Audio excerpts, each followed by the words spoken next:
Pendakian terakhir ke Gunung Angker.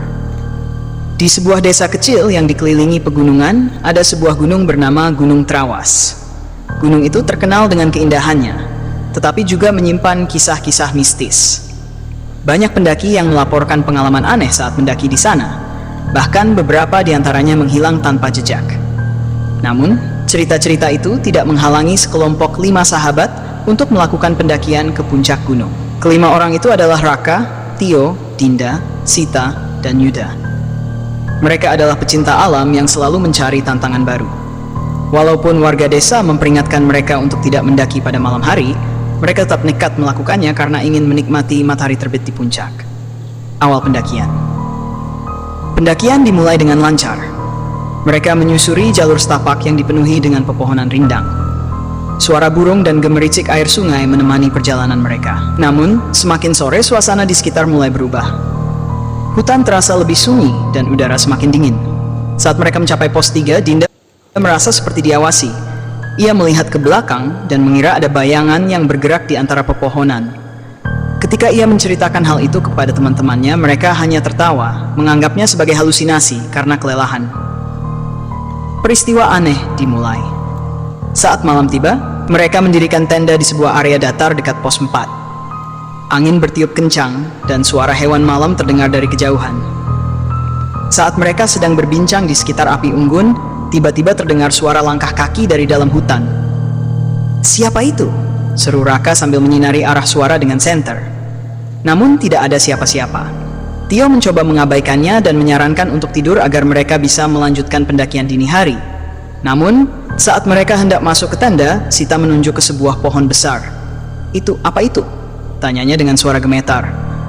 Semua mata tertuju ke arah pohon yang ia tunjuk. Di sana terlihat seorang wanita berbaju putih berdiri diam dengan kepala tertunduk.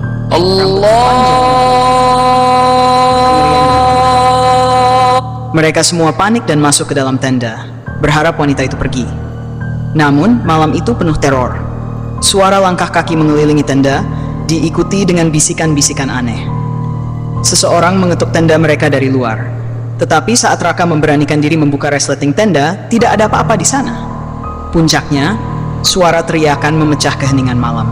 Suara itu terdengar seperti jeritan seorang wanita. Dinda mulai menangis ketakutan, sementara Yuda mencoba menenangkan yang lain. "Besok pagi kita turun. Ini sudah kelewatan," ujar Tio tegas. Misteri di puncak, namun saat fajar mulai menyingsing, rasa penasaran mereka mengalahkan rasa takut. Mereka memutuskan untuk melanjutkan perjalanan ke puncak. Jalur yang mereka lewati terasa lebih asing, seperti mereka berjalan di tempat yang berbeda. Pohon-pohon tampak lebih besar, dan kabut tebal membuat jarak pandang terbatas.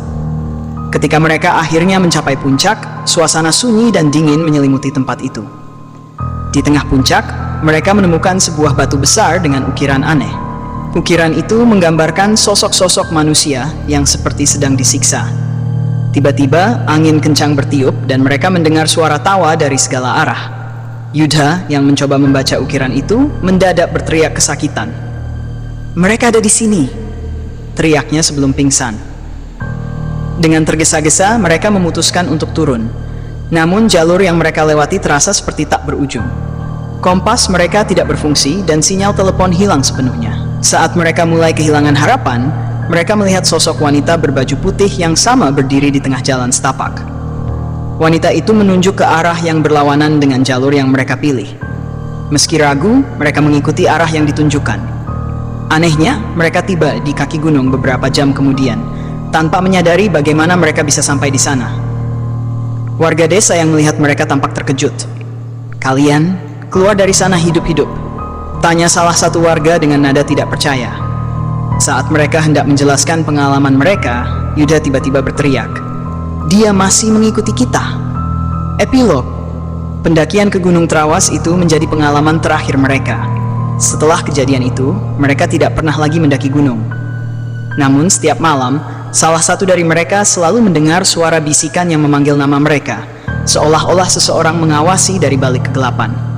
Gunung Trawas tetap menjadi misteri, dan hingga kini, tidak ada yang tahu siapa wanita berbaju putih itu dan apa tujuannya.